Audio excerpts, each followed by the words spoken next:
Have you ever trusted someone so completely that you gave them every single secret you had, every military plan, every strategy, every vulnerability, and they smiled at you every single morning while feeding all of it directly to your enemies? Napoleon Bonaparte conquered almost the entire continent of Europe, and one man who ate dinner with him almost every night destroyed all of it without firing a single shot. His name was Charles de Talleyrand, born French aristocracy in 1754. Dangerously brilliant from childhood. By 35, he was a bishop, not because he was religious, because he understood that the church was where the power was. Then the French Revolution hits. Thousands of nobles are being executed. The guillotine is running overtime. Talleyrand walked through it completely untouched. How? Pure, cold calculation. He always knew which way the wind was turning before anyone else even felt it move. By the time Napoleon takes power, Talleyrand is already the most dangerous political operator in all of France. Napoleon recognized it immediately and made the single biggest mistake of his life. He trusted him. Napoleon made him foreign minister, gave him access to literally everything, every military plan, every state secret, every diplomatic strategy France had. And for a while, the partnership was incredible. Napoleon conquered.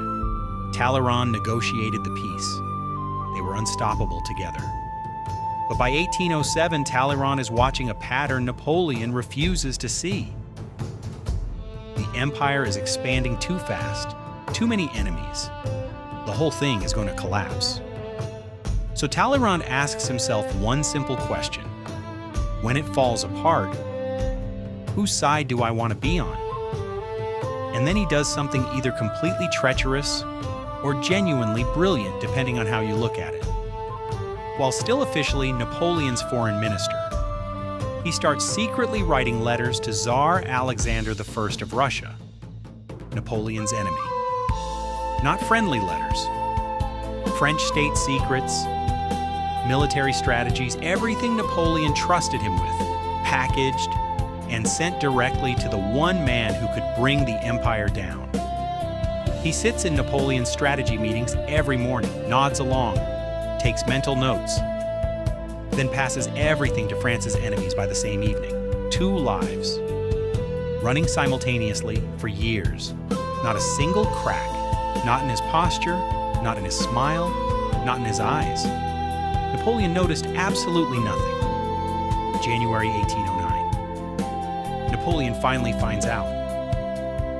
He summons Talleyrand to the palace, in front of the entire imperial court, every minister, every general, every senior official in France, watching. And Napoleon, famous for his iron composure even in the worst battles, completely loses it. He screams at him for 30 straight minutes, and then delivers the line history never forgot. You are nothing but silk stockings filled with manure. The room goes silent. Nobody moves, nobody breathes. And Talleyrand just stands there, completely still. Faintest trace of a smile, waits for Napoleon to finish, straightens his coat, turns slowly, walks out. Later, someone asked him about it. He responded with 4 words. What a pity. Such a man. Not anger, not fear. Pity. For Napoleon. Napoleon fired him, but made one catastrophic mistake. Let him stay in Paris. Talleyrand just kept going from the shadows. By 1814, the empire collapsed exactly as he predicted. Coalition forces marched into Paris. And where was Talleyrand? Standing at the gates, welcoming the armies he spent years helping guide there. While Napoleon was shipped off to exile, Talleyrand was appointed to negotiate the peace conference that redrew the entire map of Europe. The man who destroyed the empire was now deciding what replaced it. Traitor, genius, survivor, patriot. History still can't agree on what to call him. Drop it in the comments. Genius or traitor? Subscribe for more stories like this. The most dangerous person in any room is never the loudest one.